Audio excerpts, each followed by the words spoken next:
Alright, what's up everybody? This is Objective 2, the video that's going to help you learn about factoring polynomials. Alright, so a factor is something you've defined in your key terms, but we're going to show you how to factor a trinomial, which is a polynomial with 3 terms, and a polynomial that has a x squared term at the front. Okay, so the first thing that you need to know is that when we are factoring a trinomial and there's an x squared term up front, you're going to have 2 parentheses in the factor, alright? And at the front of each parentheses is going to be an x variable.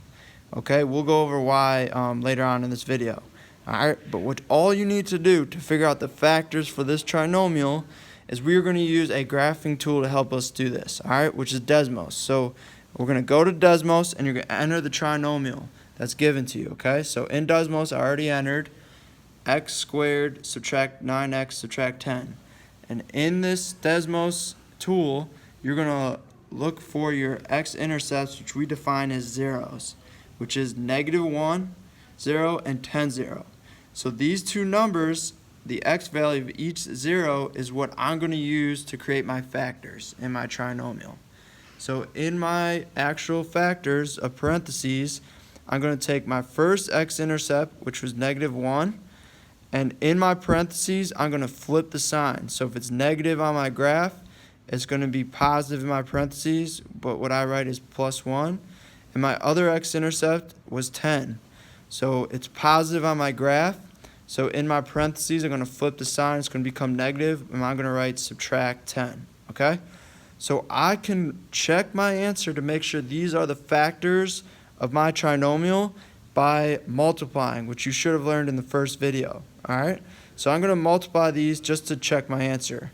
So I distribute my first term x to each term. So x multiplied x is x squared. When we learned this through the box method, but I'm going to do this really quick. X multiplied 10x is it's a negative 10x, so I'm going to get negative 10x. Then I got to distribute my next term to each term. 1 multiplied x is going to be plus 1x. And then I multiply 1 to my subtract 10 or negative 10, which is going to give me a negative 10.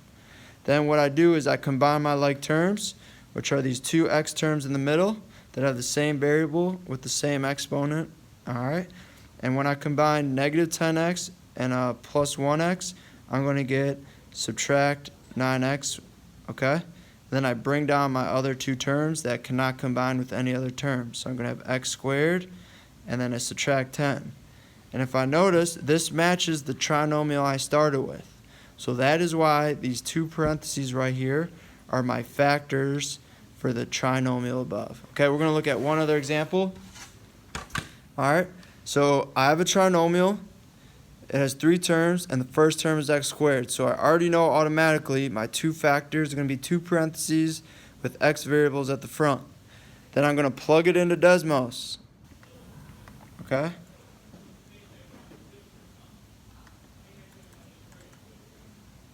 Alright, and once I plug it into Desmos, I'm going to get my parabola, and again I'm looking for my zeros or x-intercepts, which are 2, okay, and 4.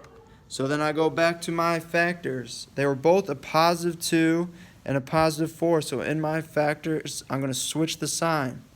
It goes from positive to negative, and the 4 goes from positive to negative, and boom, I have my factors, and you are done. Alright, if you want to check your answer, you can. I'm going to do that really quick. I do x multiplied x is x squared. X multiplied negative 4 is negative 4x. Negative 2 multiplied x is negative 2x. Negative 2 multiplied negative 4 is going to give me a positive 8. I combine my 2 like terms right here, which is going to give me negative 6x. And I bring down all my other terms that have no other like terms. And boom, does this match the trinomial I started with? Sure does. So you know that right here are your factors for the trinomial above.